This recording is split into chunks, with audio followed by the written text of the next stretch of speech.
Pronto, boa noite, pessoal. Nossa disciplina de projeto de pesquisa. Essa aula está sendo gravada e a gente vai ter a participação do professor Elvis, que gentilmente aceitou o convite para apresentar os seus temas de pesquisa e estratégias, né, metodológicas para pesquisa em geografia. Então, a gente vai ter, né, essa apresentação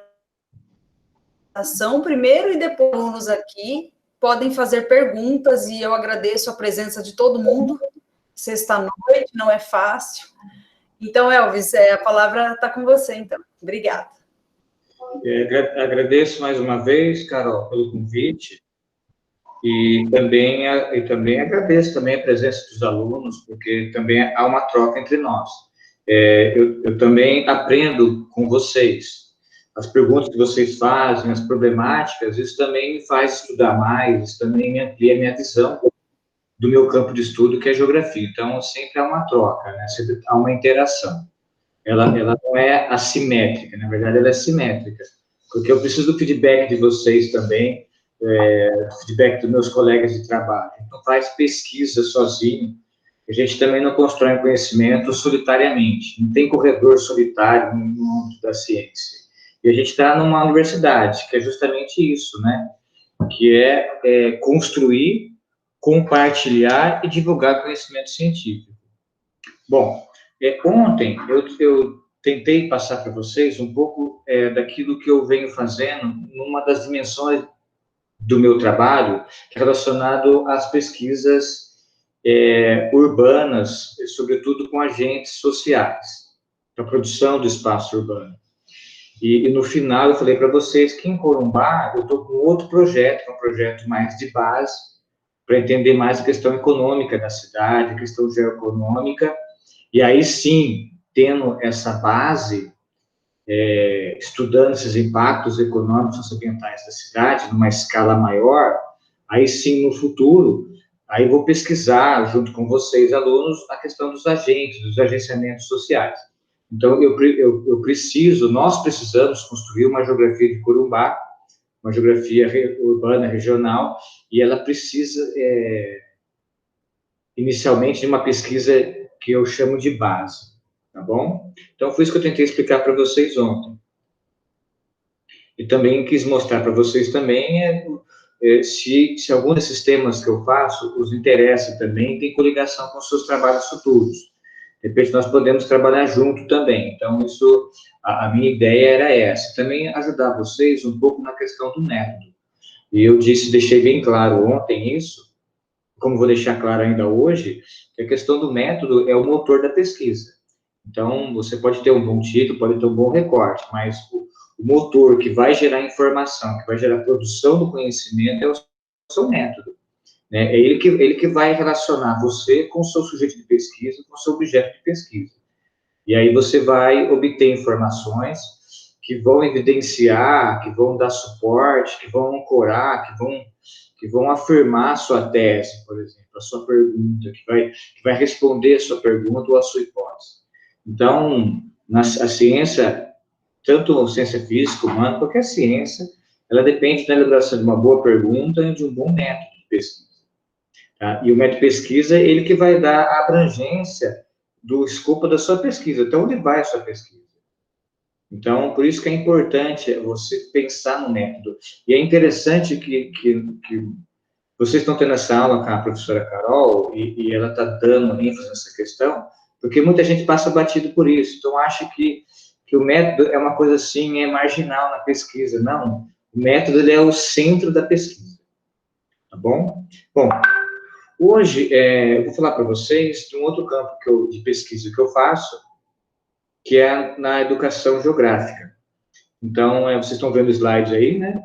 E essas pesquisas que eu faço em geografia, elas decorrem também na minha experiência pedagógica, né? Então, eu fui professor de ensino básico durante, 15, 16 anos, e não só ensino básico, diversos tipos de ambientes escolares. Já fui professor de penitenciária, lidando com reeducando, com alfabetização, com curso preparatório, também dei aula na universidade, tudo mais. Então, esse contato muito longo com o ensino de geografia me deu condição também de ter uma visão um pouco mais pragmática do que consiste ensinar, do que consiste trabalhar com o ensino de geografia e quais são as dificuldades, as limitações, as restrições que o professor tem. Eu quero deixar isso bastante claro para vocês. Eu gostaria muito de passar essa experiência para vocês. Talvez hoje não, mas ao longo das aulas que nós temos de prática de ensino, por exemplo, porque vocês vão se formar para licenciatura. Vocês vão ser geógrafos professores. Não é professor de geografia. Eu não gosto desse termo.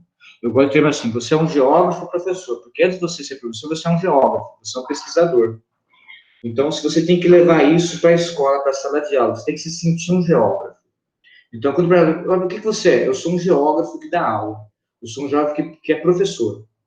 Porque se você não tiver essa postura e essa busca por um conhecimento, para você aprender geografia, para você pesquisar geografia, você não vai ser um bom professor. Geografia, não. Você vai só repetir as coisas que os outros, que você vê no livro didático, repetir coisas que você acha que é correto. Aí você pega um livro didático de um autor que fala sobre geografia urbana, por exemplo, eu vejo cada coisa absurda. Mas por que eu consigo ver essa coisa absurda? Porque eu sou pesquisador também, eu sempre fui. Então, investigar, você ter essa postura de investigador, ter essa postura de geógrafo, é o que vai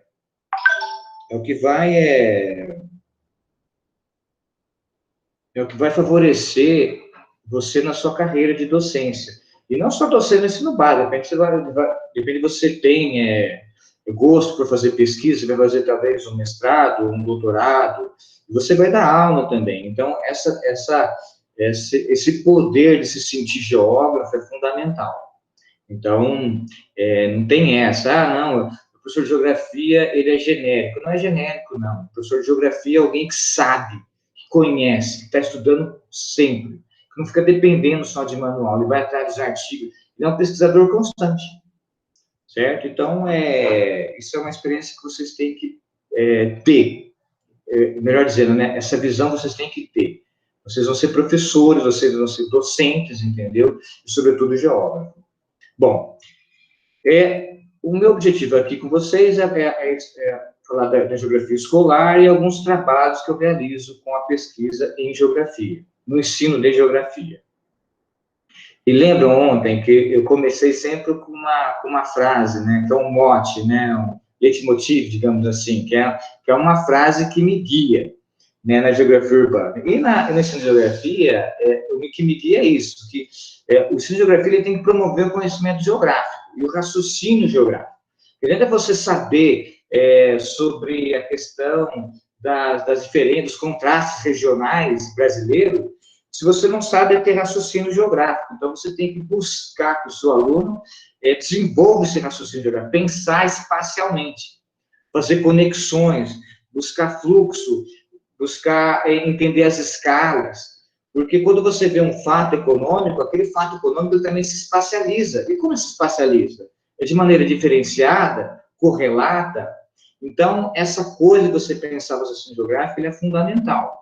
Então, essa é a minha frase aqui. Então, e isso também, uma vez que você e o seu aluno tenha consideração pelo raciocínio geográfico, pensar geograficamente, suas práticas também vão ser alteradas. Você vai mudar suas práticas socioespaciais. A sua prática na cidade, no campo, na política. Porque você vai pensar também um espaço.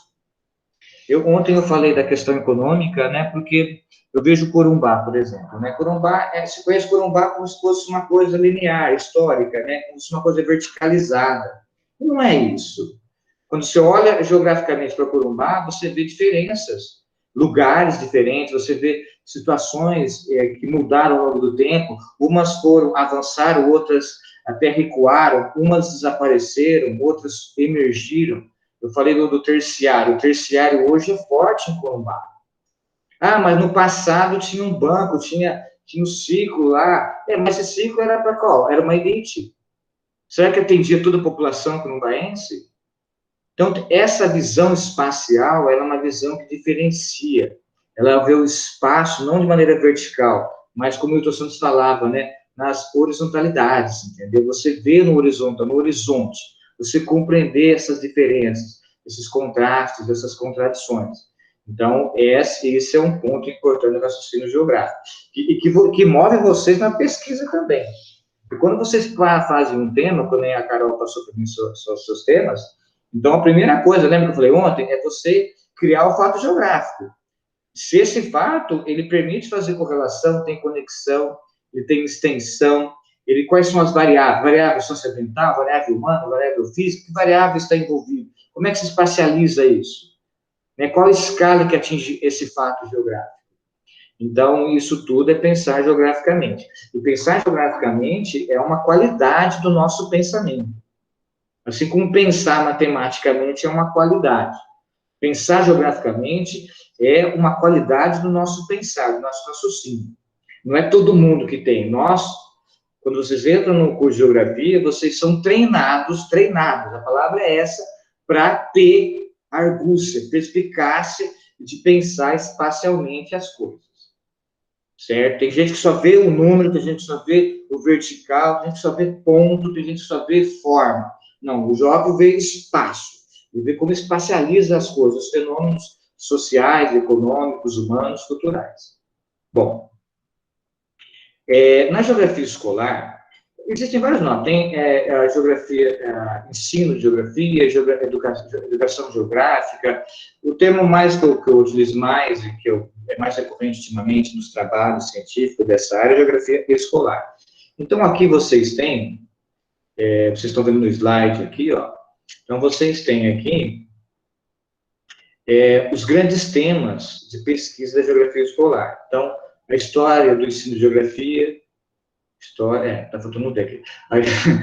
Que tem artigos, investigação que fala de como surgiu a geografia escolar no Brasil, como ela era ministrada, qual era a perspectiva dela. Então a pessoa fala assim, mas no passado a geografia era muito decoreba. Aí e é engraçado quem fala isso, né? Porque eu pergunto assim, mas no passado tinha internet? No passado tinha toda essa comunicação que nós temos? No passado tinha toda essa acessibilidade à informação que nós temos? Então, não era acessível, as pessoas tinham que reter Elvis. Oi, pode falar, Carol. O Felipe tem uma pergunta para você. O Felipe tem uma pergunta. Pode fazer, porque eu fecho o slide e não consigo... Fala, Felipe. Pode falar, Felipe. Pode fazer, professor? Claro que tranquilo, cara, né? Porque é o seguinte, né, cara? Essa é uma indagação minha que eu venho, né, refletindo há uns meses já, na verdade, né? Porque, por exemplo, assim, tem a questão da geografia da centralidade, né? E aquela que trata a geografia social, de forma geral, né, cara? Então, assim, por exemplo, eu obtive essa indagação, assim, devido ao setor terciário de Corumbá, né? E eu fiquei refletindo, cara, né? Falei assim, bom, se, por exemplo, Corumbá, que adquire, assim, de uma grande exportação de minério, né, cara? Né? Isto é, uma empresa, tem uma grande empresa, né? Tem uma grande empresa do setor terciário, né? Digamos assim, né? Isso aí quer dizer o quê, né? Centralidade ou outras coisas, né? Que aí quer dizer que Corumbá é centro ou é periferia, na verdade, né? Isso aí é uma grande reflexão que eu venho batendo na minha cabeça, né? Esses tempos aí eu venho refletindo muito sobre isso aí, cara, né? Porque, assim, pelo menos na literatura, né, quando a gente analisa os escritos dos caras lá, da literatura, né, do pessoal grandes teóricos, essas coisas assim, a gente vê que, normalmente, quando o cara trata de setor terciário, automaticamente ele já está fazendo uma analogia à centralidade, né? Mas, assim, eu percebi que em Corumbá é uma coisa diferente. É uma coisa diferente. Porque aí a gente tem que tratar. Não, tudo bem. posso ter aquela centralidade de que aqueles autores dizem, né, cara? Só que aqui tem aquela peculiaridade, né? Ao mesmo tempo que eu tenho a centralidade, eu tenho a periferia ao mesmo tempo. Então, gera tudo aquela segregação. Então, eu queria isso daí, eu venho refletindo faz tempo já, né, cara? Eu queria saber, né, se tem alguma coisa a ver, assim, a essa minha indagação, né? Porque talvez aí gera uma coisa, assim, mais filosófica, né? De tratar o sujeito, a abstração, porque também, querendo ou não, essa centralidade, né? Como diria Ângelo Serpa, né? Ele cita ali que o fundamental, na verdade, da pesquisa é buscar o desconhecido, né, cara? O desconhecido. Só que, assim, em Corumbá você vê que aquilo ali está presente, desconhecido, só que, ao mesmo tempo, está a centralidade e está a influência do setor terciário. Então, gera uma complexidade, né? Então, isso que eu queria saber, né, cara? Se assim, como que nós podemos tratar isso daí, né, cara? Isso que eu queria saber, né, professor? Eu não sei se o senhor... Pode ser que o senhor tenha resposta, né, cara? Mas, assim, humildemente, eu queria saber como que, mais ou menos, assim, gera esse setor terciário, assim, e, principalmente, Corumbá como centralidade ou periferia, porque isso daí é uma grande questão. Porque, geralmente, se você tratou de setor terciário, automaticamente você gera segregação, que gera a centralidade. Isso que eu quero saber, né? E aí, né? Isso que eu queria saber, né? Essa é a minha indagação. Vamos lá. Eu tenho uma experiência aqui em Corumbá de vivência muito limitada, mas quando eu cheguei aqui na primeira semana, eu fui no comércio, no centro comercial da cidade, que é o centro. Daí eu me deparei com um centro bastante assim, bem tradicional mesmo, né? Com lojinhas pequenas, lojas locais, e não tinha grandes lojas. Tem uma Pernambucana, tem uma Gazin, por exemplo, né? Aí eu pensei comigo, bom, será que isso aqui é novo? São novas lojas que chegaram há pouco tempo ou já existia aqui há quanto tempo, né? Aí eu fui descobrir, entrevistando as pessoas, que, na verdade, estava havendo uma transformação no comércio da cidade.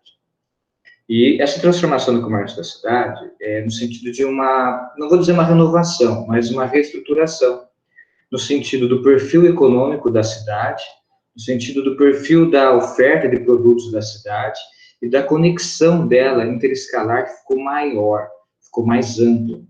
Então, a Gazin, por exemplo, não sei de onde que ela é, mas acho que deve ser dos grandes centros. A Pernambucana também é. Essas farmácias que estão chegando aqui, que estão povoando o Corumbá, que estão acabando com as farmácias locais, elas vêm dos grandes centros, elas vêm com um estoque muito grande, com um preço muito mais acessível, entendeu? E uma outra coisa que eu percebi que a logística de Corumbá melhorou muito do que era um tempo atrás. Eu comprei algo da Amazon, chegou aqui, eu comprei hoje, quer dizer, eu comprei um dia e depois 2 dias estava aqui. Então, a logística também você percebe que melhorou na cidade. Isso tudo vem de um terciário que está se tornando mais robusto. E eu disse também ontem que, como o terciário torna-se mais robusto, isso é importante. Por quê? Porque, geralmente, as cidades que têm um terciário mais robusto, mais forte, elas se tornam uma cidade mais progressista, no sentido de inovação. É interessante isso, porque as cidades terciárias e quaternárias são cidades de universidades, institutos, né, por exemplo, a do Silício, são cidades que têm um sentido de inovação muito constante. E Corumbá começou a alterar isso a partir dos anos 2000. Eu não sei identificar, até conversei com o Sérgio, com o pessoal, talvez seja o Plano Real ou o investimento público. Nas minhas pesquisas, eu vou tentar investigar qual é o determinante disso. Mas uma coisa é certa, Felipe, a cidade começou a se alterar, uma virada, digamos assim, uma reestruturação urbana a partir dos anos 2000, isso é um fato. Eu tenho, por exemplo, já dados da renda per capita que aumentou, por exemplo, o PIB da cidade também aumentou. Então, são aspectos que não dependem necessariamente do secundário, que é a indústria da mineração.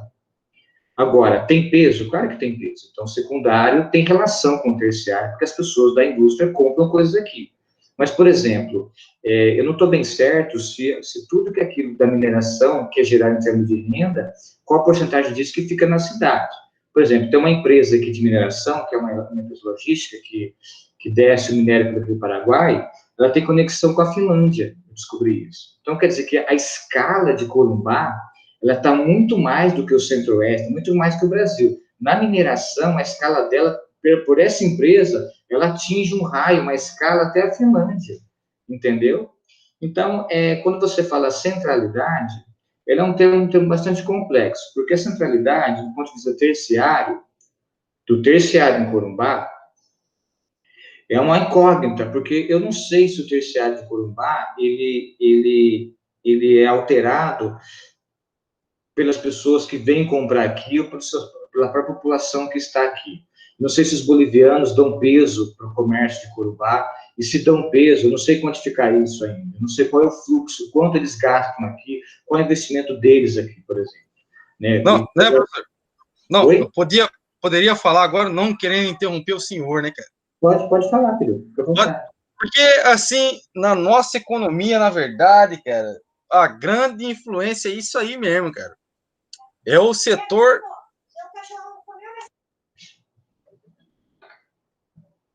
Pode falar, Felipe. Cortou? Felipe?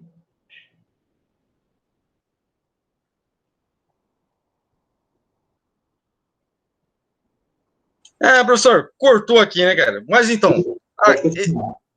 desculpa aí, né? É que a grande influência, na verdade, nossa, é esse setor, né, legítimo da Bolívia, cara. Essa interação da fronteira é um grande influenciador na economia corumbaense, tanto na economia como nas relações sociais. Por exemplo, culturalmente. Sim, sim. Né? Por exemplo, culturalmente é um grande influenciador na cultura corumbaense. Né? Essa interação que a gente tem com o povo boliviano, cara, isso daí é inegável, né? É inegável, praticamente inegável, né? Porque isso daí é praticamente... E economicamente também, né? Porque se você parar para ver, assim, né? Olhar lá o centro da cidade de Corumbá, agora, né? Por exemplo, assim, na pandemia, você pode olhar lá, cara, pode ir lá. Eu não estou mentindo, não estou falando abobrinha nem nada, né? Pode ser que eu esteja falando abobrinha aqui também, né? Ao mesmo tempo. Mas se você parar e olhar assim, lá no centro de Corumbá, cara, a quantidade de carro da Bolívia que tem é brincadeira, cara. Aquilo ali é inegável, cara.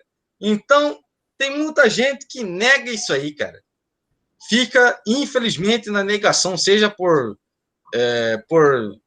como fala, podemos dizer assim, por preconceito, né, dessa sociabilidade fronteiriça, seja por outras coisas, né? Mas, cara, isso é inegável, cara, que essa zona fronteiriça, né? Cara, isso daí é inegável que economicamente contribui para Corumbá, né? E como eu estava dizendo, você pode parar para olhar ali, analisar, por exemplo, ali da Frei Mariano, né? Ali com a Frei Mariano com a 13, que é o Jardim da Independência ali, né? Ali você vê muita coisa ali, cara. Tanto socialmente, economicamente, ali você vai ver a verdadeira pluralidade de Corumbá. É ali que está, é ali que se encontra.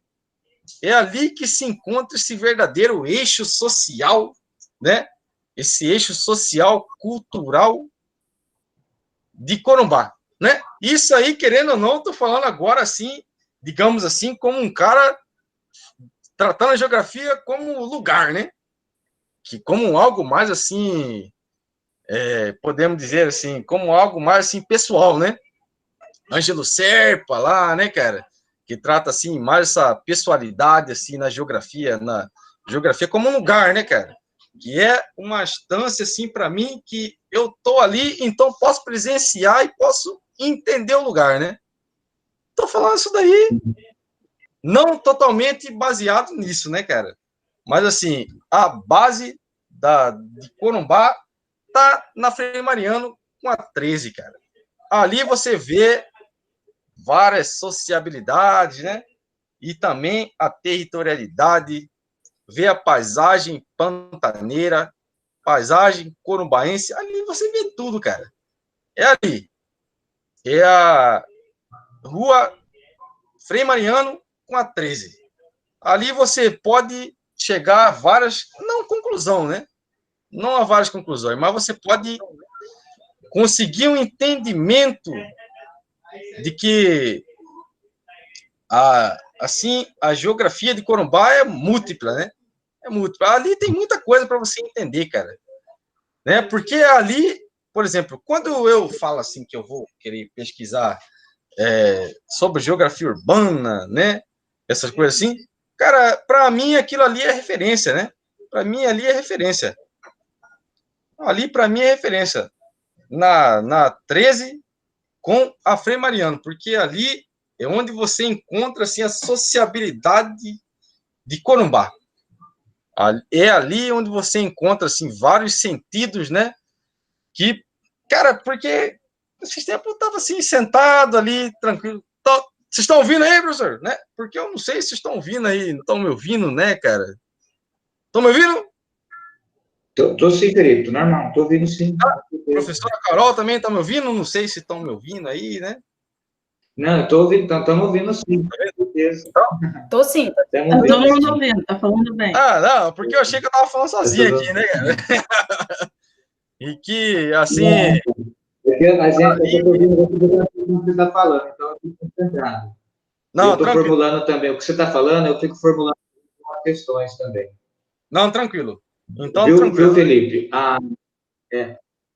O que você colocou é uma coisa muito evidente mesmo, evidente no sentido da visibilidade do consumo, da produção do espaço, da sociabilidade sociocultural dos bolivianos em Corumbá.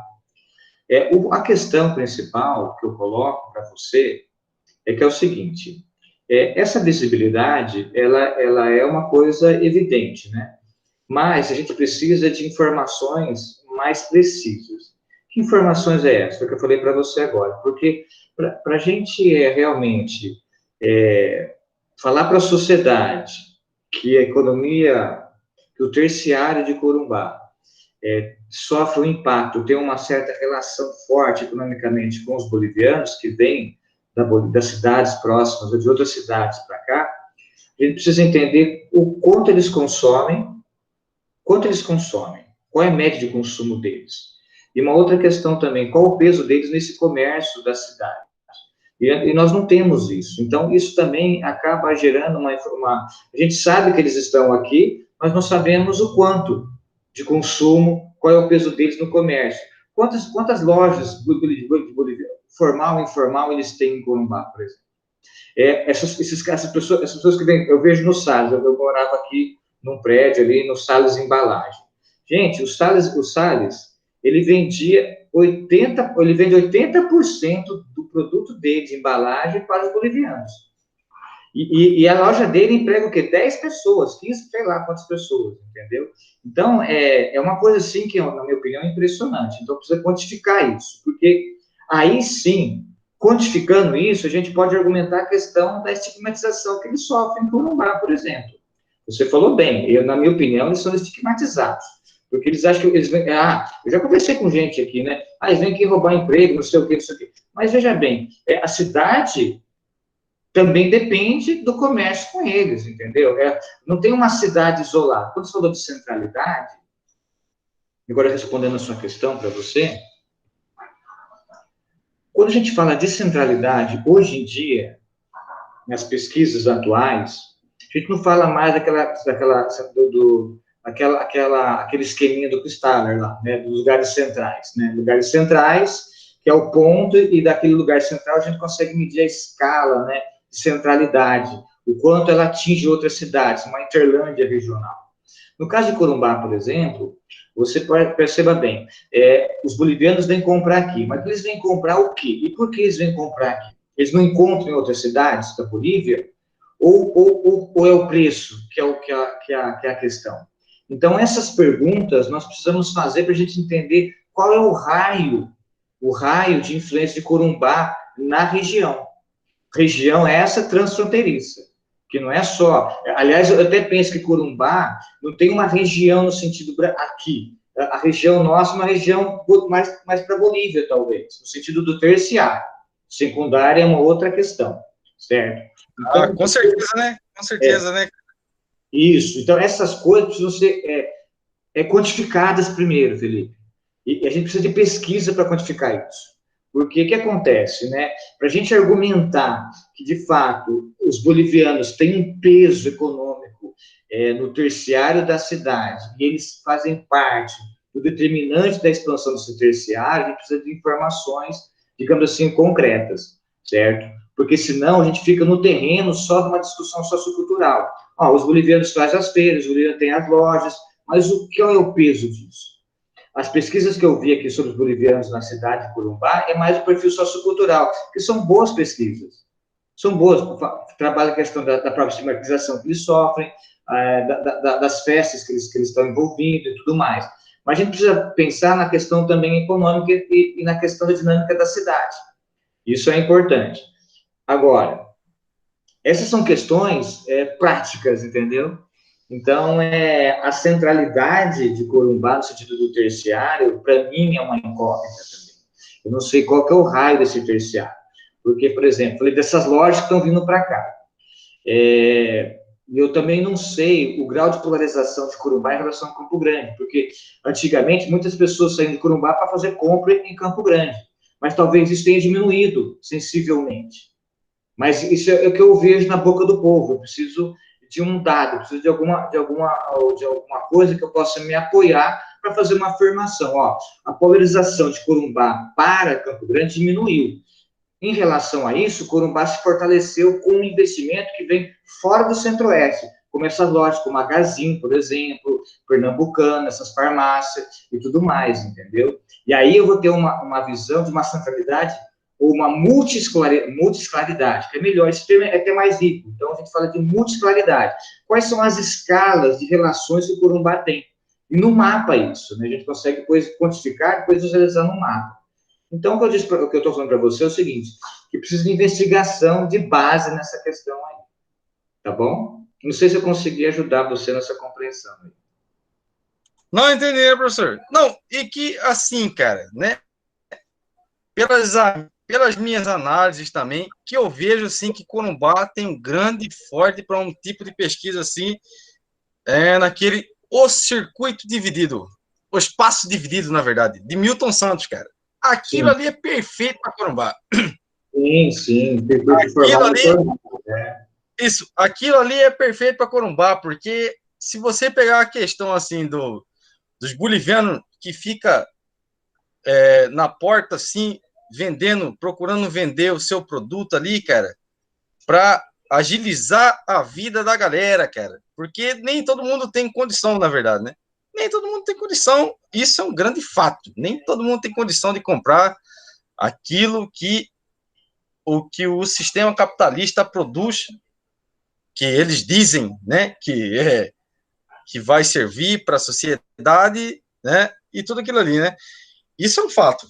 Né? Mas, por exemplo, se você pegar, cara, o circuito dividido, né, de Milton Santos para estudar em Corumbá, aquilo ali é uma perfeição. Porque a primeira análise que os caras vão ter que fazer o espaço dividido. Isso mesmo, professora. Desculpa qualquer coisa, né? O espaço dividido, cara. O espaço dividido. Para você analisar, cara, Corumbá, né? Isso é uma primazia, né? Você vai poder analisar, digamos assim, os bolivianos, né? Que é o circuito inferior que Milton Santos cita, e o circuito superior, você poderia muito bem pegar a análise não só do terciário, mas também, eu acho que essas lojas assim de Corumbá, né, cara? esse horário de Corumbá, porque, querendo ou não, cara, eu tô falando isso algo pessoal, assim, né? Os caras, assim, de Corumbá, eles levam isso como algo pessoal, porque, assim, é muita, assim, segregação, então eles tratam, assim, a loja como algo não só totalmente material, mas também abstrato. Eu tô falando isso daí por tratando como lugar agora, né? Que é uma pessoa, assim, que vive ali, então ele sabe como que funciona ali, né, cara? Mas então, o espaço dividido de Milton Santos se encaixa perfeitamente aqui em Corumbá. Igual que eu estava uma vez tratando isso aí, né? Não tratando assim, eu estava só observando, na verdade, estava como um observador, né, cara? Que falei assim, pô, assim, o circuito inferior se encaixa perfeitamente aqui, cara, porque assim, você vê aquilo ali que o circuito superior com certeza está presente ao mesmo tempo, né?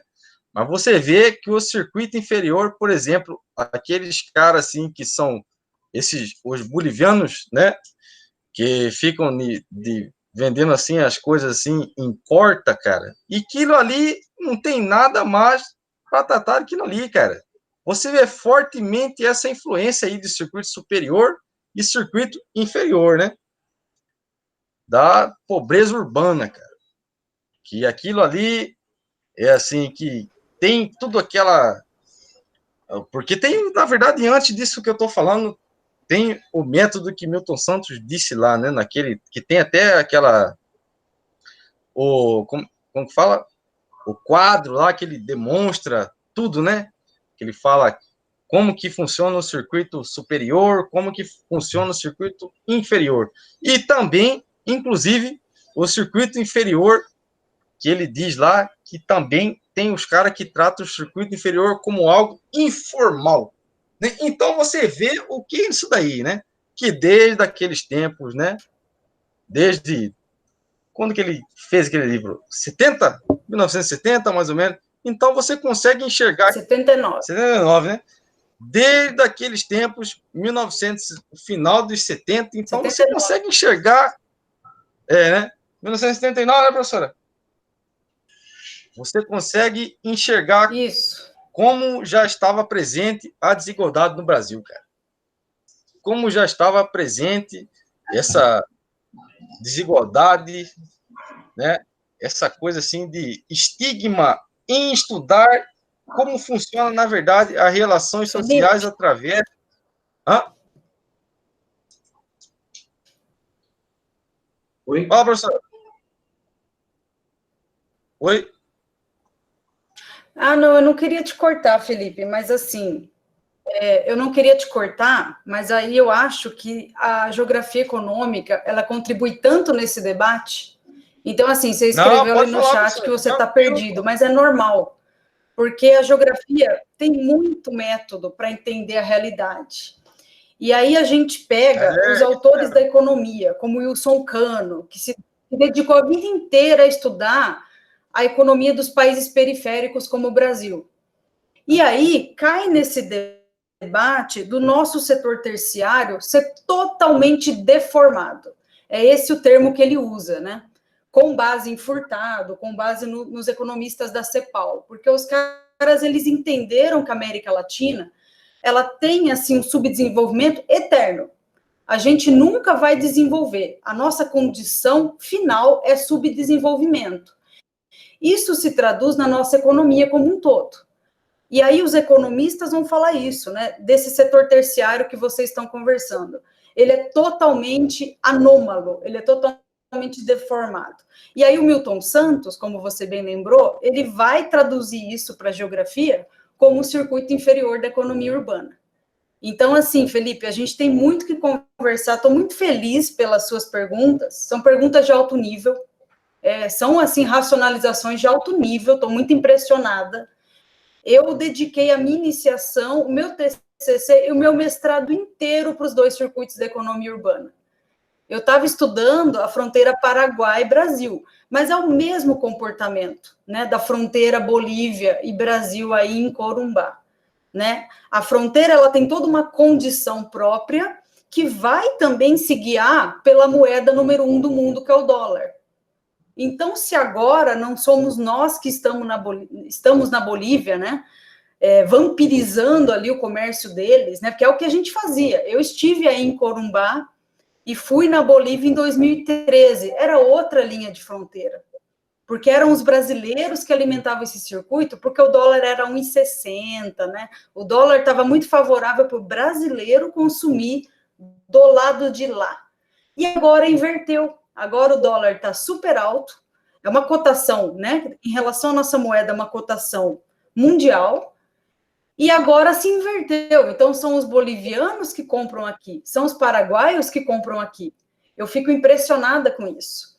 E, de fato, né, além dessa condição fronteiriça, Corumbá, como toda cidade brasileira, ela tem a sua divisão interna baseada também nessa análise dos circuitos. Então, a mineração, a pecuária, o comércio de luxo sempre vai existir, né? Não tem muita relação com a vida das pessoas. Eu tenho certeza, para a agricultura isso é muito claro, não existe transferência campo-cidade. O dinheiro da soja, o dinheiro da cana-de-açúcar. Então, isso que o Elvis falou é muito claro, né? Não tem tanta transferência da mineração para o cidadão normal de Corumbá. Eles usam o espaço do modo corporativo e a gente fica de fora. A gente fica totalmente de fora. Quem ajuda a entender isso é a geografia econômica. Os métodos da geografia econômica nos ajudam a entender isso. Então, assim, estou muito feliz pelas suas perguntas. Está perdido? Normal está perdido. E a geografia tem método para tudo isso. E aí os dois circuitos, eles têm que ser atualizados, né, Felipe? Eu sei que você pegou aí o livro de 79. O que o meu grupo de pesquisa faz é atualizar aquela mesma tabela. Essa mesma tabela no meu mestrado, ela foi atualizada e, entre aspas, corrigida. Porque o Milton Santos não tinha noção do que ia virar o mundo nesse novo século. Que isso que o Elvis falou é muito verdade. É dos 2000 para cá, é dos anos 2000 para cá, que a gente vê a perversidade da globalização como fato, né? É aquela globalização do jeito que ela é, não é do jeito que a gente queria que ela fosse. Aquele mundo sem fronteiras, todo mundo, né, interagindo. Não, tem a perversidade muito clara ali. E aí a geografia econômica entra ali como uma coisa maravilhosa. Aí, hoje, por exemplo, o Elvis vai mostrar, né, metodologias no ensino de geografia. Terça, quarta-feira, eu vou mostrar para vocês os meus trabalhos em geografia econômica. E eu também estudei essa fronteira, né? Mas eu classifico também como geografia econômica. Mas tem o homem ali, né? Tem a gente ali sobrevivendo a todos esses circuitos. Como o Elvis bem disse, é global. É uma circulação global de commodities e mercadorias. E aí explica muito essas grandes lojas vindo para Corumbá, né? E aí canibaliza o comércio pequeno. O cara não tem chance de sobreviver a uma Pernambucanas, né? Aquela linha ali de comércio popular que os bolivianos eles fazem ali, eles não têm chance de competir com o Magazine, né? Com essas grandes farmácias. As farmácias pequenas regionais fecharam todas. Eu estudei isso aqui em Dourados. As farmácias familiares, elas não resistem a uma droga raia, né? Essas grandes, a Pague Menos. Isso é tudo tema de pesquisa para vocês. Esse é o desafio, a gente entender Corumbá com os mesmos métodos que a gente usa para qualquer cidade brasileira. Porque nós somos um país de economia periférica. Nós temos muito poucas pessoas lucrando em cima da atividade econômica. Nós sobrevivemos em meio aos grandes circuitos. Então, tá perdido? Acho maravilhoso você estar perdido. Elvis, pode continuar. Não, é isso mesmo, tá certo. Na verdade, Felipe, a Carol colocou a geografia hoje em dia, se você estuda geografia, se você estuda centro urbano, por exemplo, né, você vai tocar na questão da geografia econômica, até da geografia cultural, muitas vezes também, devido aos estratos que compõem esse comércio, esse terciário. Então, o desafio maior, eu sempre falo, pesquisar geografia não é uma coisa assim muito fácil. Você tem que criar um método de pesquisa. Você falou do Milton Santos, por exemplo, dos circuitos, e eu tenho na minha casa, aqui em Bauru eu tenho, em Bauru, eu tenho os primeiros artigos do Milton Santos na região de Ilhéus, na Bahia. E naqueles artigos dele, é muito interessante. Ele traz dados, ele ia nas prefeituras pegar os cadastros, ele pegava, ele quantificava. Então, todo o trabalho do Milton Santos em geografia urbana, ele mostra dados, ele mostra informação. Então, ele faz afirmação com dados. E, sobretudo, ele conhecia muito a economia. O Milton Santos era um geógrafo que conhecia a economia. E isso eu digo para você porque, se você quiser entrar nessa senda, entre no campo da economia, porque não tem como você saber geografia, seja urbana, seja social, sem você entender um pouco de economia. Porque você precisa criar seu método com base em você obter informação, porque a economia, o modo de produção, movimenta, transforma o espaço. É um dos determinantes da transformação espacial, seja urbana, seja rural, até geopolítica, por exemplo. Entendeu? Então, é bacana você estar fazendo essas leituras do Milton Santos, porque quando eu leio Milton Santos, eu tento absorver o método dele, porque o método dele é um método bastante, como eu posso dizer, bastante trabalhado. Ele se preocupava muito com a ideia de método, de como obter informação, de como construir o objeto dele com informação e com afirmações sólidas, concretas. Então, isso é um trabalho que nós devemos fazer, né? Isso não quer dizer que a gente não vai trabalhar com o cultural, com a diversidade. Não, dá para fazer tudo isso aí, mas tentando criar um método que integre essas coisas, né? Você falou dos bolivianos, da própria estigmatização que eles sofrem. Então, você pode trabalhar isso a partir desses dados. Por exemplo, os bolivianos consomem X na cidade, ou tem um volume, ou tem um impacto econômico na cidade muito grande. E qual é esse impacto? E aí a gente pode dizer, então não adianta nada estigmatizar o boliviano, porque ele consome, ele ajuda a manter o comércio, os empregos da cidade. E os circuitos também, né? A Carol deve saber melhor que eu, né? Mas os circuitos são mais complexos do que na época do Milton Santos, na verdade, né? Como ela falou, né? Então, você tem vários circuitos em Corumbá, você não tem dois, você tem vários. Até o circuito da criminalidade, por exemplo, talvez tenha peso na economia da cidade, entendeu? Então, essas coisas precisam ser estudadas. E estudadas nos seus recortes e depois criar, lembra que eu falei ontem, uma generalização. A gente tem um mapa, né? Tem uma visão de Corumbá. E é bom você, Felipe, e os outros estudantes, né, buscar entender Corumbá no sentido espacial, porque nós não temos informação. A cidade é muito carente de informação geográfica. Não sei por que razão, você pega Três Lagoas, pega Dourados, tem muita investigação geográfica lá, mas Corumbá não tem. Então a gente precisa mudar um pouco isso. Mas é isso aí, acho que eu respondi, acho que eu tentei ajudar aí na compreensão dessa parte, dessa pergunta aí. Tudo bem?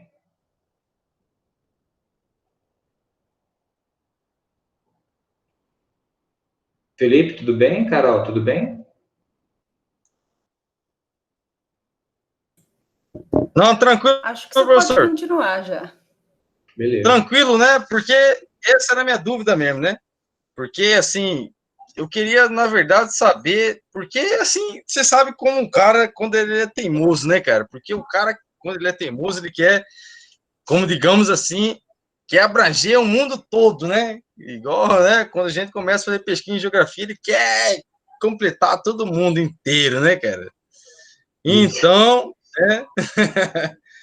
isso aí que eu estava querendo delimitar, porque eu sei que isso daí não vai ter como incluir no meu projeto, né? Não, delimita, porque eu falei no meu limite, né? O Milton Santos começou estudando uma cidade pequena e um comércio específico dessa cidade. E aí, conforme ele foi criando informação e método, aí depois ele falou do mundo, né? Falar de globalização, da economia mundial, mas foi um trabalho, o trabalho do pesquisador é um trabalho assim mesmo, é um trabalho metódico, que ele vai crescendo. Então, você começa estudando, Felipe, fazendo um bom recorte. Não se preocupe se é para um recorte pequeno, mas é um recorte que te dê dados, te dê informação. E aí você vai pegar isso que eu tô buscando, né? Com certeza, né, cara? Não, é isso mesmo que eu quero, né? É isso mesmo que eu tô buscando, né? Faz um recorte bacana e um método dentro desse recorte. Porque não adianta querer... Eu também gostaria de abraçar o mundo, porque até é fácil você falar... Tem manual, por exemplo, aí, né? Manual, Geografia da Modernidade, esses manual. Mas manual é uma coisa, fazer pesquisa empírica é bem diferente. Você lida com a realidade, você traz conhecimento atual, dinâmico. Isso exige espírito metódico. E você está nessa senda, é isso mesmo. A Carol está ajudando bastante vocês nessa parte aí. Não, com certeza, né, cara? Isso mesmo que eu estou buscando, né? Não é querer enrolação com o meu projeto, nem nada. É aquilo ali que eu estou propondo, né? Seja na abstração, na materialidade, mas é aquilo ali, cara, né? Não é para enganar nem nada, né? É aquilo ali, né? Isso. A gente tem que ser humilde, porque pode ser que a nossa pesquisa ela seja, como se diz, né? Uma pesquisa restrita. Mas se ela for honesta e trazer uma informação relevante cientificamente, pronto, esse é o nosso trabalho, essa é a nossa contribuição para a comunidade, entendeu? Eu não fique muito nesse... Você pega o livro de geografia, né, livro é legal fazer livro, né? O duro é fazer um artigo, fazer um trabalho científico, metódico. Isso é o nosso trabalho de cientista. O geógrafo é um cientista, então procura se mirar no Milton Santos, sobretudo nas pesquisas dele empírica, porque ele mostra ele vem de uma escola onde buscar informação, criar método era fundamental, era essencial. Num mundo que ele não tinha internet.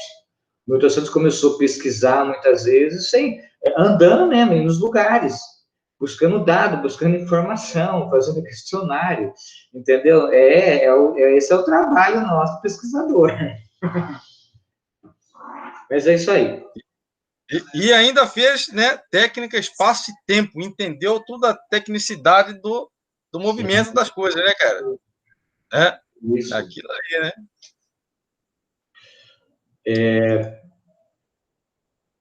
Mas tranquilo, né, professor? Obrigado, obrigado.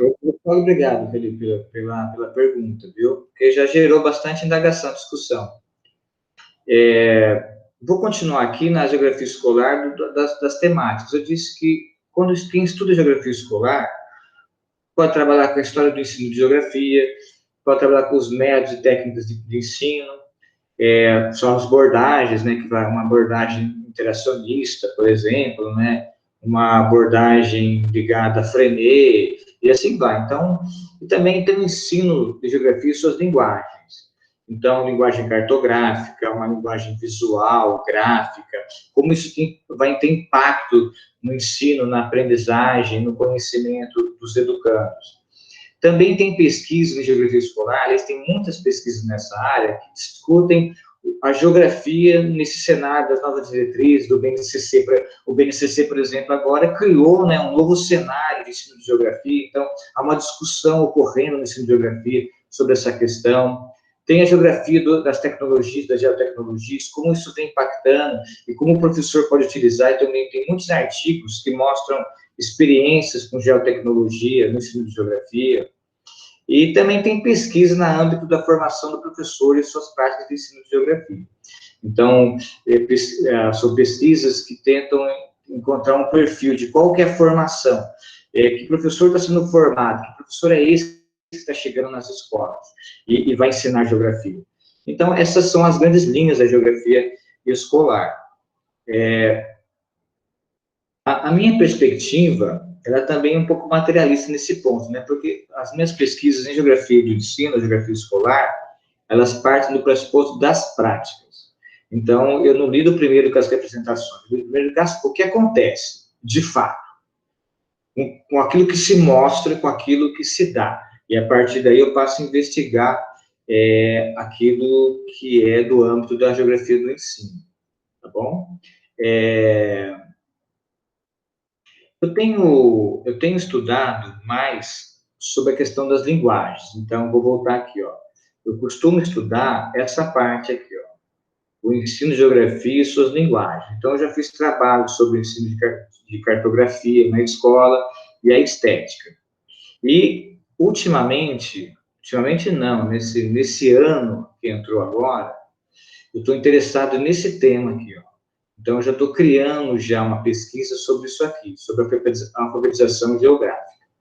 Então, eu fiz trabalhos relacionados a essa questão das linguagens, o uso das linguagens no ensino de geografia. Então, essas linguagens, o campo da linguagem é muito importante. Então, por exemplo, né, quando você vai falar do espaço por educando, para o aluno do fundamental ou para o ensino médio, então, você precisa lidar com o concreto. Então, muitas vezes, um mapa, um quadro, um esquema, essas linguagens, elas permitem sintetizar, elas permitem dar acesso ao aluno a uma compreensão do espaço. Lembra que ele precisa não só ter o conhecimento geográfico, mas ter o raciocínio geográfico. Então, aquele conteúdo pode ser que ele vai esquecer um dia, mas a maneira de olhar o espaço, não. Então, o professor tem um papel importante nessa parte. E a linguagem tem também aí um aspecto fundamental, porque o aluno vai ter que ler tabelas, ele vai ter que ler mapas, por exemplo, ele vai ter que ler imagens, cartogramas. Então, esse poder de ele saber ler, de saber usar essas linguagens, que vai ajudar ele a ampliar o seu raciocínio geográfico. Então, por isso que as linguagens no ensino de geografia é muito estudado, dada essa importância. Aqui tem alguns trabalhos meus que eu fiz nessa área. O último trabalho que eu fiz foi a dimensão estética no ensino de geografia. Então, a dimensão estética é uma linguagem também importante. Então, por exemplo, por que a linguagem estética eu venho explorando ela? Porque a linguagem, o que é linguagem? Aliás, o que é linguagem estética, né? A estética é a linguagem do sensível. É aquilo que você expressa por sentimento, aquilo que você expressa por ideia, por representação. Então, você encontra o aluno seu, sobretudo o nosso aluno do fundamental, é um aluno que ele não verbaliza muito. Ele sabe pegar um ônibus da casa dele para a cidade. Ele consegue ver a cidade. Ele consegue entender o entorno espacial dele. Aí só que o professor vai lidar com conceito abstrato. E essa criança, ele não consegue traduzir o que ele vê, o que ele percebe, o que ele sente nesses conceitos. Porque são conceitos abstratos para ele ainda. Então, o que acontece? Uma maneira de mediar esse processo é a estética, é o visual. É um quadro, é uma poesia, uma música, algo que ele consiga criar, que dá poder para ele de se expressar. Então, a estética, nesse sentido, é fundamental, porque é um meio, é uma linguagem de expressão sobre a realidade espacial. Então, o aluno, sobretudo no aluno fundamental, ele vai gostar de fazer um quadro lá. Ó, vamos falar, por exemplo, esse exemplo que eu dei aqui agora, do lixo. Ó, vamos falar da questão do lixo no bairro de vocês. Então, quando isso, você vai explicar, você vai trazer textos, você vai argumentar, você vai a campo com os alunos, tirar foto da área onde tem lixo acumulado, descarte. E aí você vai fazer o quê? O trabalho deles realmente fazer a crítica, de se apropriar desse conhecimento. E eles podem fazer isso projetando através da estética, através de um quadro, através de uma figura, de um visual, através de poesia, do rap, da música. Eles podem expressar, criticar, analisar, pensar a partir dessa linguagem. Dessa linguagem, aí eu vou para os conceitos. Então, entre o fato geográfico e entre a experiência dos alunos, aí eu vou chegar, então, a discutir isso com os conceitos. Então, a partir daqueles que eles produzem, eu posso discutir, por exemplo, a obsolescência programada, porque esse lixo está chegando na cidade, porque esse acúmulo de lixo, a questão da reciclagem, a questão do consumo e consumismo. Então, são conceitos que eu vou discutir com eles a partir dessa linguagem estética, dessa produção que eles vão fazer. Por isso que a dimensão estética é importante, é uma linguagem também. E eu venho trabalhando também, ultimamente, com a alfabetização cartográfica. Desculpa, com a alfabetização geográfica. Bom, isso é um tema recente na geografia, bastante problemático, e que vem dados, o que tem sido feito ultimamente são proposições. Ensinar a criança do primeiro, segundo, terceiro, quarto ano das séries iniciais, geografia. Mas como ensinar? Como é que você vai desenvolver conceitos com essa criança? Como é que você vai desenvolver um raciocínio geográfico com essa criança? Então, são problemas de conteúdo, problemas de como desenvolver um conhecimento para a criança. Porque uma coisa é você ensinar o aluno do 6º ano, 7º, até o 9º ano, ensino médio, vocês, por exemplo.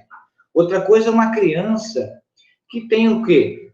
7, 8, 9 anos. Então, como desenvolver isso? E como que esse conhecimento que ela vai desenvolver vai ajudar o professor de geografia lá? E aí tem um problema também. O problema da monodocência, porque quem vai na aula de geografia não é um professor de geografia, é um professor de pedagogia. Então, a alfabetização geográfica, ela tem vários problemas aí. Então, é uma questão que eu venho indagando, porque eu tenho aula aqui na UFMS com os alunos de pedagogia. E eu percebo nesses alunos uma dificuldade, né, um medo, um receio em ensinar geografia.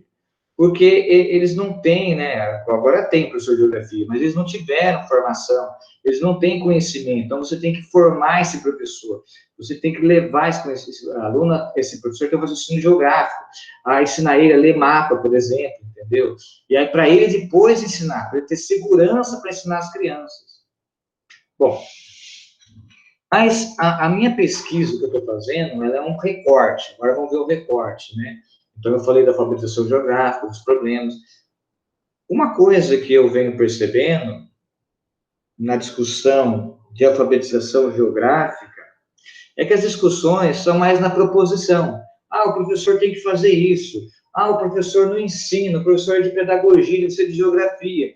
Esses artigos que estão sendo feitos, eu não me desanimo, porque não traz dados, não traz informação. Então, o que eu quero fazer é o seguinte: quero fazer uma pesquisa, estou criando essa pesquisa para entender qual é a condição prática que vigora na formação docente. Ou seja, o professor de pedagogia, que tipo de formação que ele tem? Ele tem formação geográfica ou não tem formação geográfica?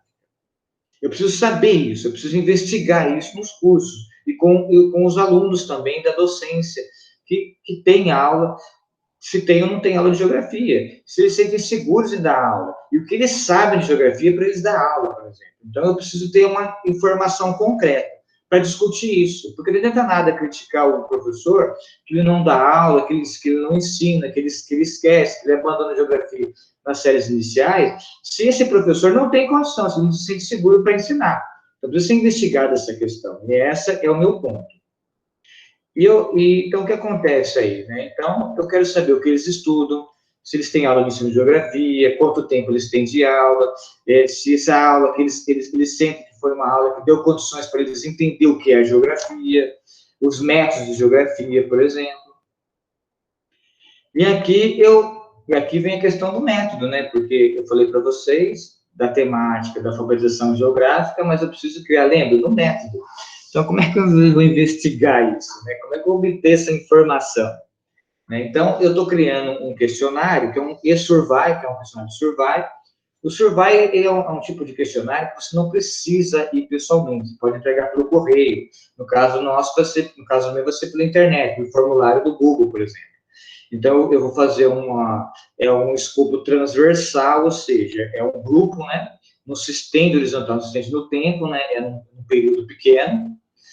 É uma amostragem aleatória, porque eu vou fazer isso em 10 escolas, e apesar de não ter não ser representativo do universo de professores que lidam com o ensino de geografia nos anos iniciais, mas tem um perfil fechado, que são aqueles que realmente dão aula nas escolas, nas séries iniciais. Então, eu vou fazer um questionário, pretendo aplicar 100 questionários em 10 escolas, com a lista de perguntas que me permitem saber se eles estudaram geografia, o que eles estudaram, se eles acham que aprenderam, se sentem seguros, qual o tempo de aula disso, isso vai me dar condição, informação para me construir um artigo científico que eu possa publicar uma informação que vai contribuir para entender o que é a alfabetização geográfica ou ensino de geografia nas séries iniciais no Brasil, na atualidade. Então, eu vou ter um raio-x disso, né? Eu vou saber, de fato, não adianta criticar o professor, eu vou saber que professor é esse que chega nos anos iniciais e que tem a incumbência de desenvolver ensino de geografia nas escolas. Então, isso é uma primeira parte das minhas investigações, que eu vou começar, talvez, o ano que vem já enviando esses questionários e obtendo essa informação. Então, isso aqui, gente, ó, é o método para responder essa primeira pergunta que eu fiz aqui, ó. Ela não responde toda a problemática da alfabetização geográfica, não responde. Ela pega uma parte, que é a formação docente, daqueles que vão dar aula de ensino de geografia nas séries iniciais. E aqui eu criei um método para me gerar informação para que eu possa, então, discutir essa questão da formação do professor que vai dar aula de ensino de geografia, que geralmente não é professor, porque nesse questionário vai estar aqui. Você teve formação em geografia? Não. Eu tive formação pedagógica. Então, esse questionário vai ter várias perguntas que vai me dar condição de ter um perfil desse docente. E é isso aí, nessa parte que eu quis falar para vocês sobre as minhas pesquisas na área de ensino de geografia. Não sei se eu ajudei vocês a compreender essa temática, essa dimensão de pesquisa que eu tenho.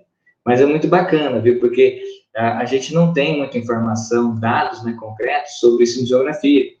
A gente tem muita proposição. O ensino de geografia está melhorando, está ficando mais robusto, né?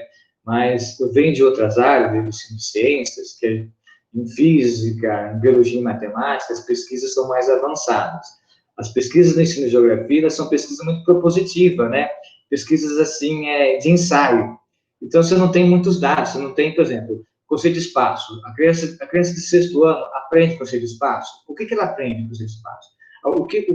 Qual é a formulação dela do conceito de espaço no 6º ano?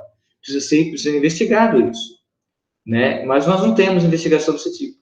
O ensino de geografia ainda não chegou nesse nível, no sentido da quantificação, de obter dados para entender se há, de fato, aprendizagem de geografia nas séries iniciais e nos anos finais. Mas, Carol, essa parte eu terminei. Não sei se tem alguma pergunta relacionada à temática do ensino de geografia ou de geografia urbana. Depois a gente pode já falar da questão dos projetos dos alunos. Elvis, o Carlos acho que tem alguma pergunta. Ele escreveu no chat, ó. Eu vou ler o chat aqui, desculpa. Imagina. Professor. Sou professor. Carlos, pode escrever. É que ele está sem o microfone. Sim, pode escrever, tranquilo. Se alguém aí tiver perguntas, vão preparando aí, enquanto o Carlos escreve. Aqui nos seus projetos, tem aqui um que estuda ensino de geografia, né? Deixa eu ver quem que é mesmo. Aqui, o Augusto, né? Percepção do professor de geografia no ensino médio sobre ensino de geociência. Muito bacana esse tema aqui, né? Esse negócio de percepção, é bom entender essa questão, né? Percepção tem que ser uma coisa mais... Eu trocaria esse termo por uma coisa mais específica, né? Poderia colocar assim, né? O que eles entendem por ensino de geociências, os professores de geografia do ensino médio. Porque é preciso deixar mais claro esse tema e essa pergunta. Porque que percepções? Percepções é uma coisa muito vaga. Então, eu acho que o Augusto, eu não sei se ele está aí, né? Mas talvez ele queira entender o seguinte: o que o professor de geografia pensa, entende sobre o ensino de geociência? Isso já é uma questão, né? Que ele poderia fazer, perguntar. Ele poderia fazer um questionário aqui, ou fazer uma entrevista. O grupo focal também daria certo também. O grupo focal, acho que daria bem legal aqui, o método grupo focal. Ele poderia reunir 5, 6 professores de escolas diferentes e lançar a questão, um debate, e vai colhendo por anotações ou gravações que os professores vão falando sobre geociência. Mas só que ele tem um parâmetro de geociência, então ele tem um parâmetro, e o que os professores vão falar, gravar, né, ele vai analisar pelas falas dele se essas falas se ligam ao parâmetro daquilo que se entende cientificamente por geociências. Ele pode aí perceber o quanto tem de desvio, se os professores entendem ou não entendem, se os professores têm falsa concepção de geociência, por exemplo, né? Então, o método de pesquisa do grupo focal é muito bacana nessa parte aí do Augusto. Mas acho que ele não está aí, não, né, Carol? Ele não está, ele está trabalhando, mas ele vai ver a aula depois. E o Carlos escreveu no chat para você também. Então, tá bom, deixa eu escrever aqui, cara. Podemos, então, entender que não precisa de metodologia, a parte fundamental da pesquisa. É a parte fundamental, porque é ela que vai dar condição para você obter informação, Carlos.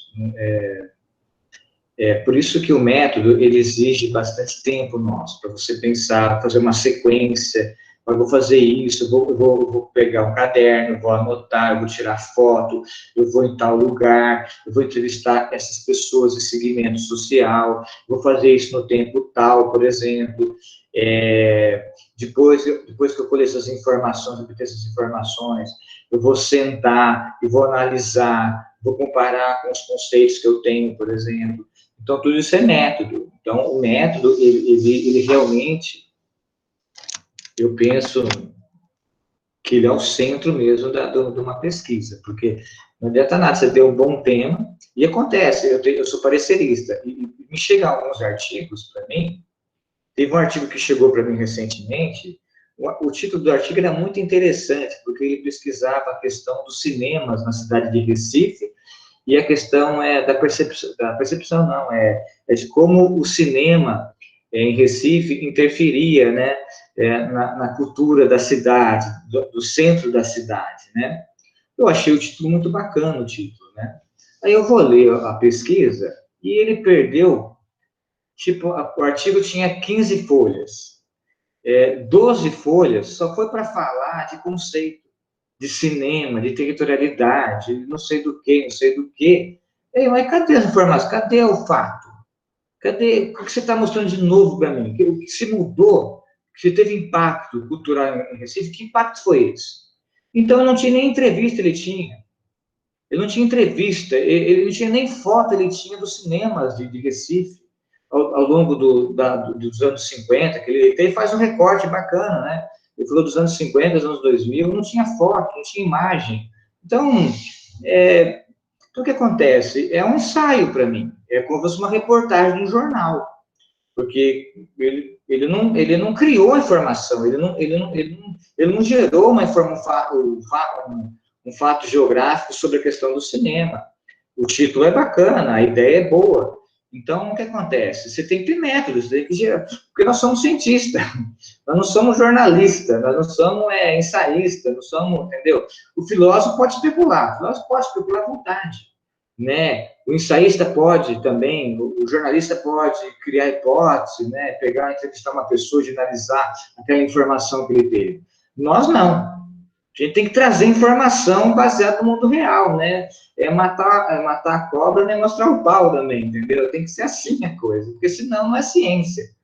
Por isso que o trabalho nosso é um trabalho mais complicado, um trabalho mais difícil, entendeu? Acho que a Carol está passando para vocês essa questão. Então, o método tem que ser feito, tem que ser pensado. Você não precisa copiar um método de alguém, você pode criar o seu método, por exemplo, né? Eu coloquei para vocês ontem, né, aqueles métodos, né, de observação participante, grupo focal, qualitativo, de survey, por exemplo, questionário, mas vocês podem criar existem vários métodos, né? A Carol falou de geografia econômica, tem muitos métodos, por exemplo, entendeu? Então, vocês podem obter, criar, de acordo com como o Milton Santos falava. O Milton falava uma coisa, não é o objeto, né, que se adequa ao método, né? Mas é o método que se adequa ao objeto. É isso, né, Carol? Lembra do Milton Santos, essa fala? É o objeto, não é o objeto que se enquadra ao método, né? É o método... Exato. Exato. Então, quer dizer, não adianta nada ter um bom objeto, porque o método é que vai revelar o objeto, não ao contrário. Então, muitos artigos de geografia que vocês leem por aí, infelizmente, é uma crítica que eu faço, né? Não sei se a Carol tem a mesma opinião que eu, mas eles começam a falar de conceito, e eles acham que só falando de conceito vai revelar a geografia. Não vai revelar nada. Aliás, o conceito tem que ser tensionado. Territorialidade realmente revela aquela ação, aquela prática espacial? Não, às vezes não revela, tem que ser o autor do conceito, por exemplo, né? Então, a gente precisa criar informação, quer dizer, a gente precisa gerar conhecimento geográfico, revelar o espaço, revelar a realidade, no sentido do mecanismo que causa aquele fato geográfico, a causalidade, porque senão a gente fica fazendo trabalho, como se diz, hermético, né? Falando só de conceito, de teoria e perspectiva, não gera nada. E nós estamos num país que precisa de informação, a gente está num país que precisa ser discutido essas questões, revelar a realidade.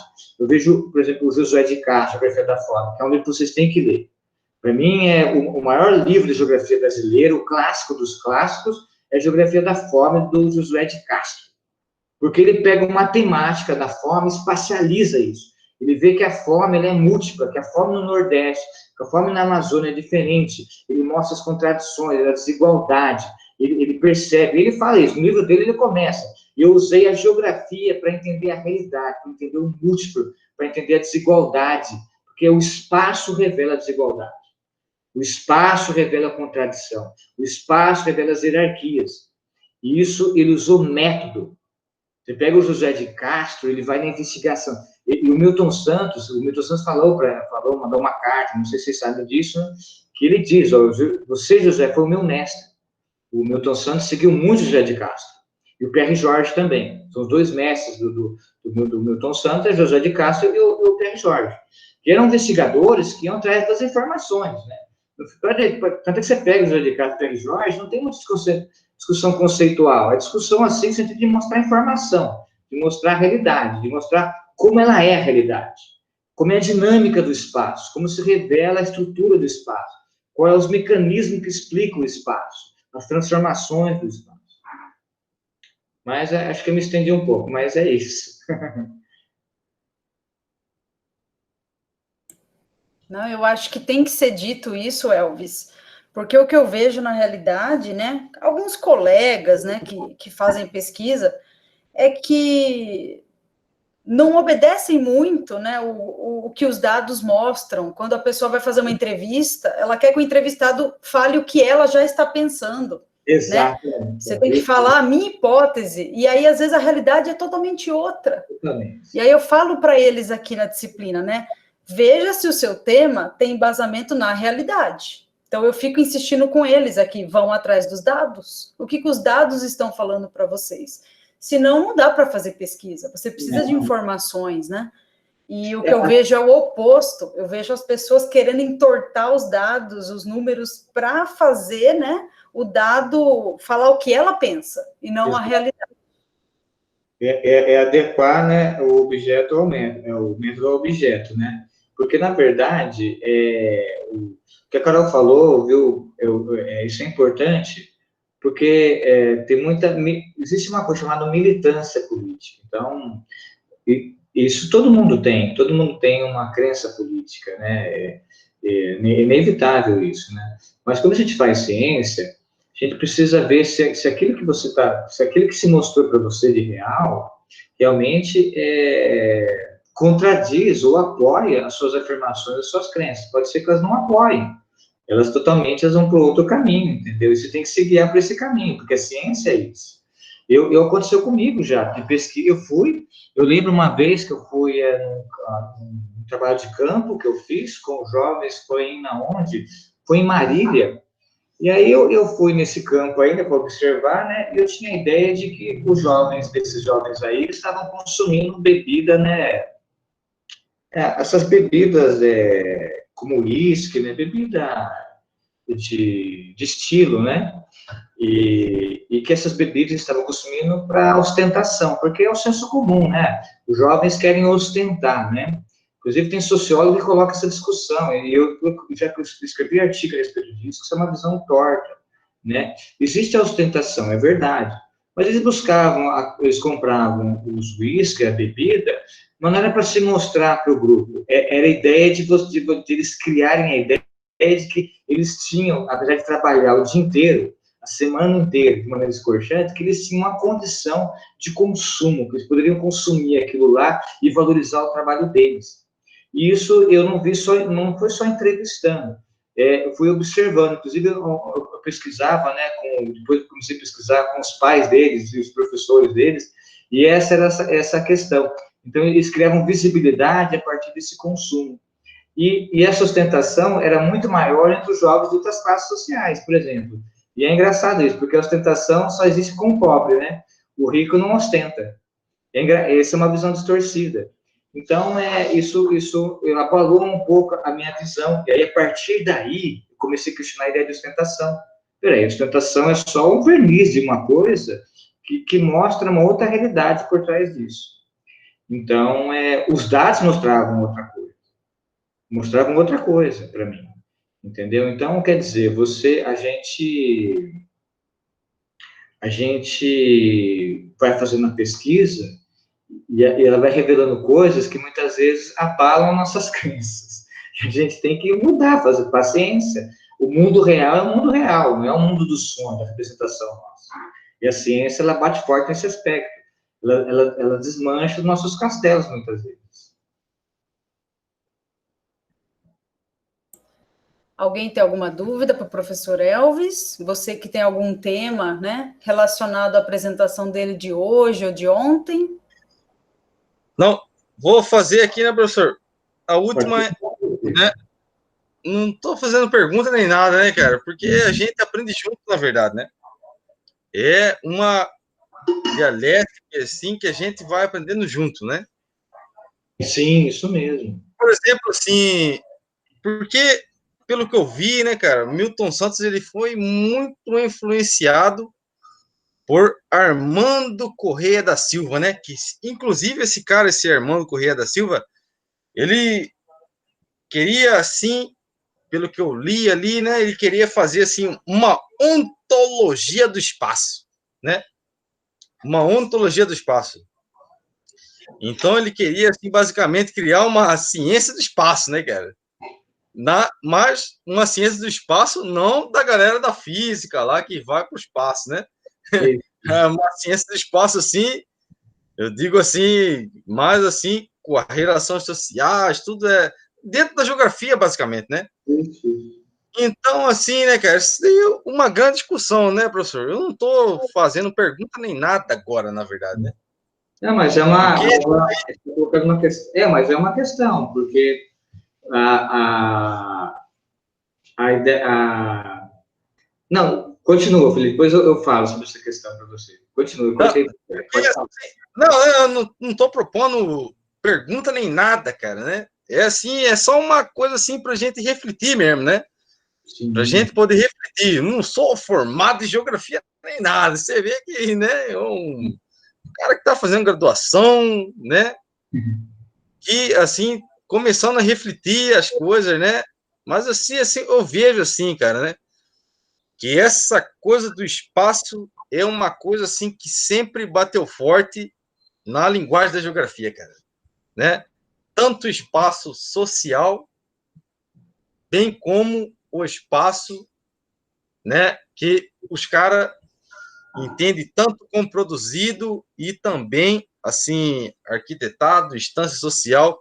Isso aí é uma coisa, assim, na verdade, o espaço como todo, né, cara? Dizendo como um todo, assim, né? Ele é uma grande, né? Uma coisa assim, que tem que decifrar, na verdade, né? Porque a geografia, porque como você vê, assim, nos últimos anos, você vê que é uma coisa, assim, mais aberta a vários acontecimentos, né? Inclusive, assim, porque você vê os caras geógrafos, agora citando, assim, Deleuze e Guattari, né? Fora que isso aí já citavam faz tempo, porque esses caras já sempre tiveram incluso ali na territorialidade e território, né? Mas agora, assim... E também Foucault, né? microfísica do poder, porque os caras sempre quiseram tratar assim o território, né? Ali mostrar que o espaço sempre foi, inclusive, além de tudo, como podemos dizer assim, uma microfísica do poder, como ele diz assim, né? Mas querendo assim decifrar uma instância territorialidade, mas ao mesmo tempo que também demonstra poder através das relações sociais, né? Então, né, eu não estou propondo nada de pergunta, né, professor? Eu queria, assim, fazer uma reflexão com o senhor aqui, né, cara, sobre isso aí. Não, bacana. Sobre isso aí. Bacana, Felipe. A reflexão Bacana, sua, né, cara? não, a reflexão sua ela é válida. Aliás, eu vou corrigir você um pouquinho. A relação Beleza. com o Armando Tranquilo. Correia, eles conversavam bastante. Eu sei das histórias dos dois, por outros canais. E o Armando Correia, ele não veio da geografia, ele veio da arquitetura. O Armando Correia, eu vou dizer assim que talvez vou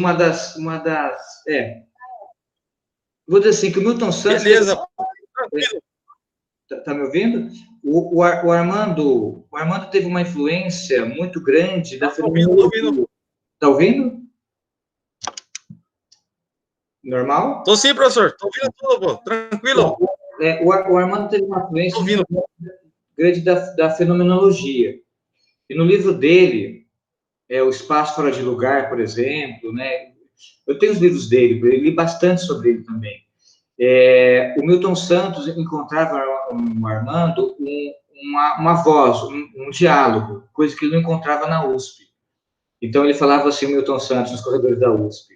Eu sei porque o Elvio, né, o pessoal comenta muito, até o falecido Tonico, né, o Roberto de Moraes, falava, né, que o único que entendia ele na USP era o Armando.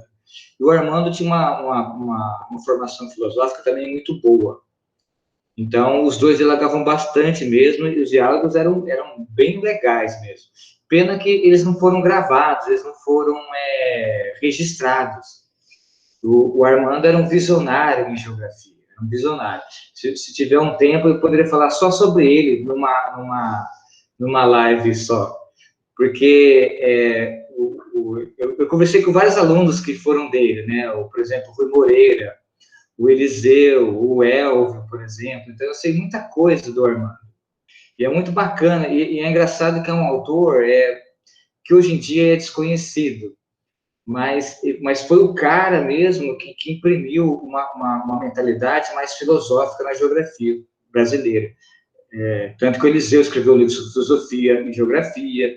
O Elvio fala sobre ontologia. O que é ontologia? Estudo da realidade geográfica. O Rui Moreira também estuda a questão do pensamento. Todos eles foram influenciados pelo Armando. Todos eles. Mais do que o Milton Santos. Então, o Milton Santos tinha um diálogo muito... Encontrava no Armando alguém para trocar, para testar ideia. Nesse sentido aí. Tá bom? E aí você colocou a questão do espaço. Então, pois tem um espaço em Guatari. Tem as territorialidades em Guatari. Tem espaço, por exemplo, no próprio Heidegger tem o ser e tem o espaço, por exemplo. A geografia, ela começou a ter uma interface muito grande com a filosofia. Antigamente, eu tinha uma certa, como é que se diz? Um certo gosto, mas hoje em dia eu tenho uma certa crítica em relação a isso. Mas, enfim, porque quando você vai no campo da filosofia, é muita especulação, muitas ideias, muitos conceitos. Então, só que isso ajuda, né, a arejar a ciência. O problema é você operacionalizar isso. Né? Como é que esses conceitos podem nos ajudar a compreender a realidade espacial? Lembra que eu falei do método? Como isso pode nos ajudar a desvelar, a revelar a estrutura do espaço, por exemplo, entendeu? Então, hoje em dia, eu me interesso mais pelos sociólogos que estudam empiricamente, Bourdieu, por exemplo, eu me inspiro muito em Bourdieu, porque ele mostra método, ele mostra pesquisa empírica, então é fundamental para mim. O Lefebvre, por exemplo, é um desses caras, ele é um filósofo, ele não tem dados dados, que nem o Milton Santos tem, por exemplo. Mas ele inspira bastante. Os conceitos do espaço múltiplo, produção do espaço, são conceitos que hoje são parte fundamental da geografia urbana, por exemplo, né? Então, é bom, viu, Felipe, que você esteja lendo, porque lê esses caras e ficha eles também, porque a nossa visão da geografia vai sendo moldada a partir dessas perspectivas. E com o tempo, você vai definindo a sua própria perspectiva, a linha que você vai seguir, a linha que você vai desenvolver, entendeu? Então, é bacana isso mesmo, bacana, legal que você lembrou da ontologia Milton Santos, isso que é bacana. Milton Santos é um dos poucos geógrafos, eu vou dizer que é um dos poucos mesmo, que estuda ontologia. O que é ontologia? É o fundamento do real. O que é o real na geografia? Porque, o real é o que eu vejo. Não, o que eu vejo, o que você vê é uma evidência, é um fenômeno, né? O Milton Santos, ele vai fundo nessa questão, embora a proposição que ele faz, eu discordo. Talvez outra live para me falar só sobre essa questão aí. Mas ele vai fundo, porque ele sabe que para ele descobrir, para ele falar da economia, para ele falar da geografia urbana, ele precisa ter uma base ontológica, uma base do que é o espaço. Porque se eu vou falar do espaço geográfico, mas o que é o espaço geográfico? É o visível, é o espaço das diferenças, como era para os norte-americanos, para os alemães, é o espaço... Não, mas com certeza, né, cara? Não querendo interromper o senhor, né, professor? Não, mas com certeza, é isso aí exatamente que eu quis, assim, tratar no meu projeto, né, cara? É, assim, ter uma base teórica, assim, dos camaradas lá que pudesse sustentar o que eu estava querendo, assim, expressar, né, cara, no meu projeto, né?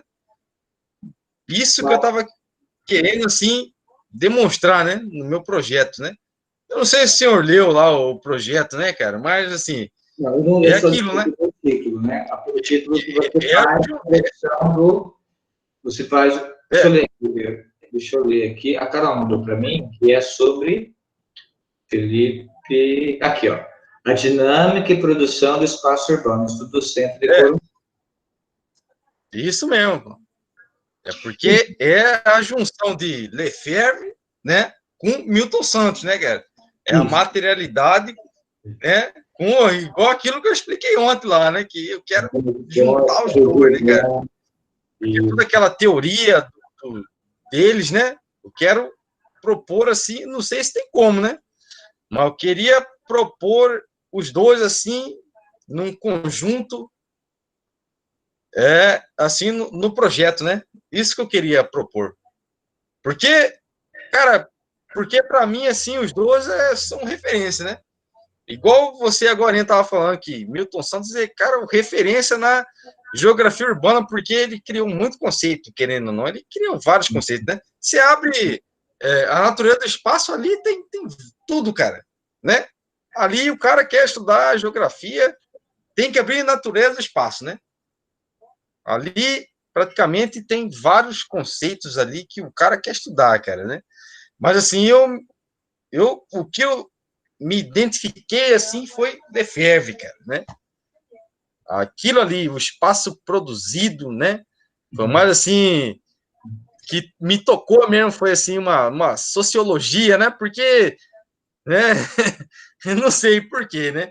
Mas é aquilo ali que me tocou, na verdade. Mas não deixando de lado Milton Santos nem nada, cara. Porque, cara, esses caras, na verdade, eles foram os primórdios na geografia, né? Isso aí você não tem como negar. Esses caras aí, eles, na verdade, eles fizeram tudo, né? Eles balancearam, fizeram tudo aquela coisa assim para a gente poder entender o espaço geográfico. Não só a geografia, espaço geográfico, cara, né? Então, isso aí é uma coisa que não tem como fugir, né? Não é que nem falar assim, querer fugir é uma coisa assim pejorativa, né? Porque, cara, não tem como, cara, né? É os caras assim que você tem que entender primeiro aquilo ali para você poder tentar entender as coisas assim que vai além, entre aspas, daquilo ali, né? Mas então, mas... Você ter a perspectiva teórica, ela ajuda a você a conceber conceitos, a você ver a realidade. Claro que não só eles, como eu disse, a empiria, a prática de campo, ela é fundamental, é o que vai renovar esse conhecimento, é o que vai alterar e contribuir. Talvez você vai investigar, por exemplo, nem tudo que o Milton Santos, nem tudo que o Lefebvre coloca, hoje em dia, pode ser, nem tudo, né, pode ser, tá atualizado, vocês precisam atualizar, tem umas questões do Lefebvre que eu já, aliás, vou lançar um artigo sobre ele daqui a uns dias, eu vou mandar para uma revista, e discutindo sobre essa questão, que é como é que o geógrafo vê o espaço do Lefebvre, porque tem muita visão economicista, né, vê o Lefebvre só pelo lado econômico, e tem a parte fenomenológica, ele tem uma parte histórica também importante, mas enfim, a perspectiva teórica é fundamental para você criar conceito, para você desenhar sua pesquisa, mas ela é uma parte da pesquisa. Não, eu não sei se eu estou falando abobrinha aqui, né, cara? Mas assim, né, professor? Quando ele fala assim, cara, eu não sei se dá tempo aí, né?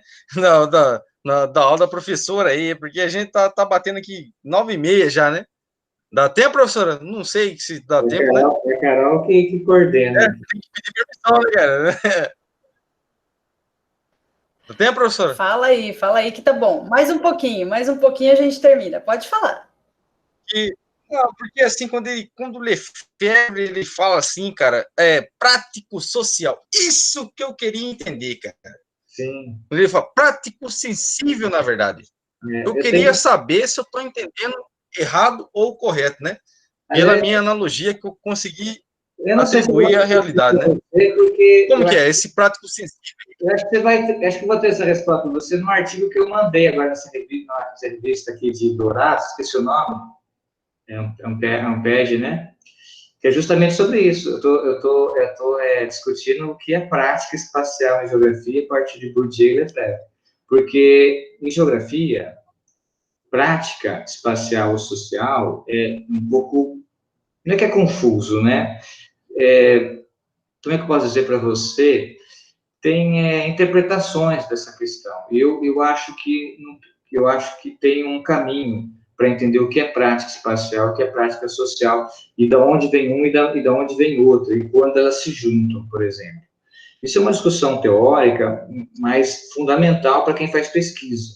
Porque quem faz pesquisa, porque a prática espacial dos bolivianos na cidade de Corumbá com relação à economia. Mas o que é prática espacial que você está falando? Precisa ter uma ideia disso, claro. Esse é um conceito que é essencial. Porque o que é prática espacial? Então, essa é uma discussão que eu faço nesse trabalho, nesse artigo.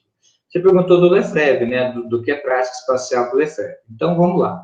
O Lefebvre, ele tem uma dimensão que é o seguinte. Ele tem uma dimensão do espaço de representação do espaço e prática espacial. Esse é o tripé do Lefebvre. Então, quando eu falo representação do espaço, quem faz isso é uma corporação, é uma indústria, é uma loja, é o governo, uma prefeitura. Por exemplo, estabelece o perímetro urbano na cidade de Corumbá. Quem estabelece é a prefeitura. Então, é um espaço, é uma representação do espaço. Um mapa é uma representação do espaço, tá bom? Agora, espaço de representação é como as pessoas que estão no espaço, no bairro, que vivem em Corumbá, representam o espaço. É essa parte fenomenológica do Lefebvre. E prática espacial é aquilo que as pessoas fazem mediante a sua representação do espaço. Então, prática espacial para Lefebvre é tudo aquilo que remete àquilo que elas veem, percebem, concebem do mundo que elas vivem. Isso se dá numa construção, numa edificação, num caminho que ela faz, por exemplo, no trajeto que ela realiza. Isso que vai gerar a produção do espaço. Eu sintetizei para você algo que se dá em 200 páginas da produção do espaço urbano, mas tem muitas matizes aí. Mas não sei se você conseguiu entender essa questão da parte espacial no Lefebvre. Entendeu? Não sei se você conseguiu. Não, tranquilo, professor, eu entendi, né? Porque, assim, eu estava lendo aquele livro lá, A Produção do Espaço, né, cara? Aquilo ali, né? Você consegue entender o espaço tanto como, assim, produzido, mas também como uma abstração, cara. Ali que tá, eu acho, assim, que ali que tá a chave dele, né? Tá, mas Lefebvre, né? mas é um livro, ô, Felipe, eu vou dizer para você. É um livro mal lido, é um livro mal compreendido, é um livro que os geógrafos têm, que distorcem, infelizmente, a geografia nessa parte. E essa crítica que eu estou fazendo não é só minha, vem de sociólogo, vem de urbanista. Mas os geógrafos urbanos têm uma visão distorcida desse livro, totalmente distorcida. E é uma pena, porque é uma visão marxista do Lefebvre. Eles veem o Lefebvre por Marx. O Lefebvre também é marxista, mas você lê Lefebvre por Marx é reduzir demais o Lefebvre. Então fica uma visão assim totalmente muito distorcida, muito enviesada. E para ver e o livro dele, se você está lendo, é um livro difícil, é um livro muito complicado. Você tem que ler uma página por dia, fichar. É um livro que demora muito tempo. É um livro. Ah, com certeza, né, cara? Ali você vai. E é isso aí mesmo, cara. É um livro que não dá para Eu tava lendo aquele. Você vai Né? Eu tava lendo aquele Presença e Ausência, né, cara? Presença e Ausência. Rapaz, né? E tá espanhol ainda, né? Eu entendo ainda, né? Lê a corrupção, se você não sabe. Porque tá na fronteira aqui, então eu consigo mandar ver, né, cara? Então consigo entender, assim, né? Por causa da fronteira, né? Todas essas coisas assim, mas aquele presença e ausência, você já vê, assim, a identificação dele, na verdade, né? Você já vê que ele estava mudando daquela total materialidade de Marx, né? Para essas coisas assim, que era mais assim, para abstração, né? Para essas coisas assim, né? Que estava tratando da relação social, né, cara? Então, isso aí é muito doido, né? Ele coloca uma coisa... A professora, acho que Carol tá querendo, acho que tá querendo acabar já a aula, não sei. Eu só vou interromper a gravação, senão o vídeo fica muito comprido. Então, assim, eu vou encerrar aqui. Nossos colegas vão poder assistir toda essa discussão de vocês, que está maravilhosa. Aí eu vou parar de gravar agora e a gente continua mais um pouquinho, se vocês quiserem. Só um minutinho, não, beleza, finalizando aqui a nossa aula gravada. Tranquilo. Obrigado.